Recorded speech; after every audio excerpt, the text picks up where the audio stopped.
I've got to preface this video by saying that I love Tales from the Borderlands, and Rhys is one of my favourite characters of all time.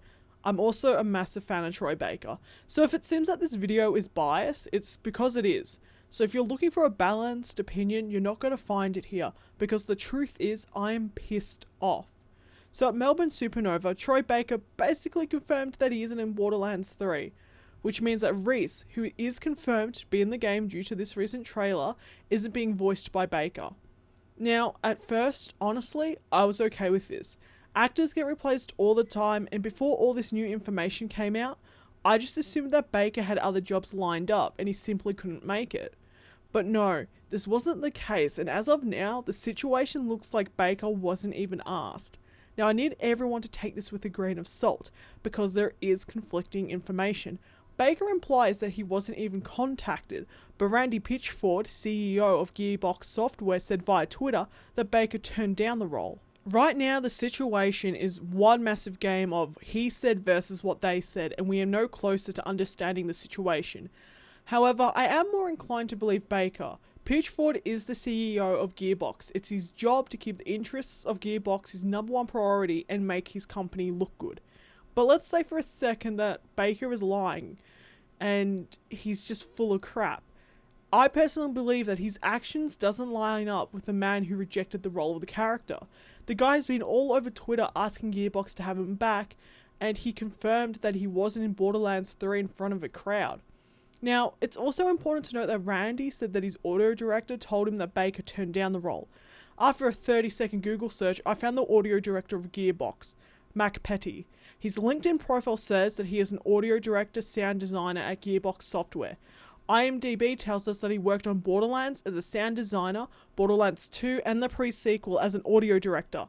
So I don't think it's that much of a stretch to think that he's back and working on Borderlands 3. Now, looking over his LinkedIn profile one last time, he states that he is experienced with leading an audio team, scheduling and organization, budget management, and being an effective communicator, end quote.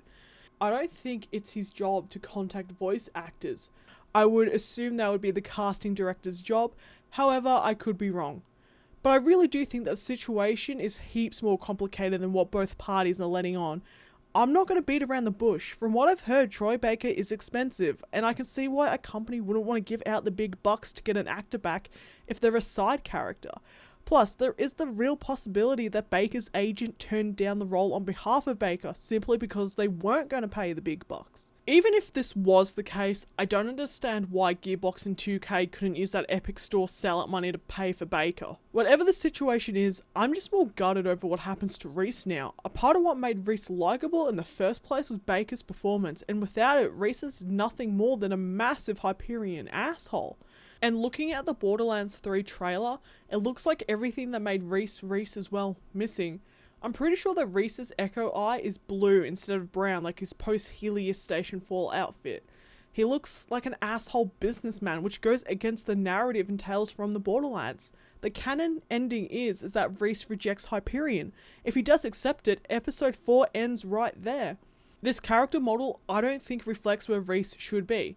It's rumoured that Borderlands 3 takes place 5 years after the events of Borderlands 2, and Tales from the Borderlands takes place at least minimum a year after the events of Borderlands 2, meaning that in Borderlands 3, Rhys is meant to be about mid-30s, as it is confirmed that Fiona was 29 at the events of Tales. So, in 5 years, Rhys ages to look like a 50-year-old, changes the colour of his eye, throws away the outfit that made an effort to show that Rhys had tattoos, an outfit that showed that Rhys had business roots, but also showed at his core had rejected Jack and in turn Hyperion. What's even the point of having Rhys in the game if you're going to change everything about him, down from the way he should dress to the voice actor? Unless Gearbox are going to have some balls and pull a handsome Jack on us, this character looks like they're in name only, with Rhys just looking like his own evil twin.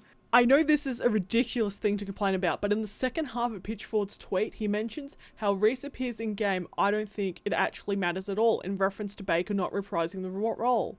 Which only leads me to worry even more about the treatment of this character. A lot of who Rhys was based on Baker.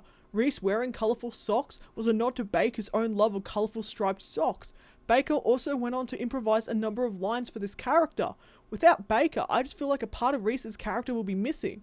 And that's not to say that whoever's going to play Rhys is going to be bad. I really do wish this new voice actor all the best, but a part of me is just gutted that Baker, someone who loved this character, is unable to continue this character's development, for I think one of the best characters in the Borderlands series. I feel as a Rhys fan, I got played with the hype of Rhys returning. I mean, that's the job of the trailer, to get people hyped. But with the additional information of Baker not returning, Rhys looking like a completely different character, it's hard for me to pick up this game, especially as a PC player who now has to wait for the Steam release. I was honestly hyped for this game to see the cast of Tales again, but with Rhys looking to be out of character, Chris Hardwick not being back to reprise Vaughn again, along with no word on where Sasha and Fiona are, you've lost a customer, Gearbox. I know me not paying for this game is going to make a difference, but this is honestly how I feel. Am I wrong? Do you agree? Disagree? Leave your opinions down below. I always love reading them. Anyway, I'm Son of a Saint. Take care.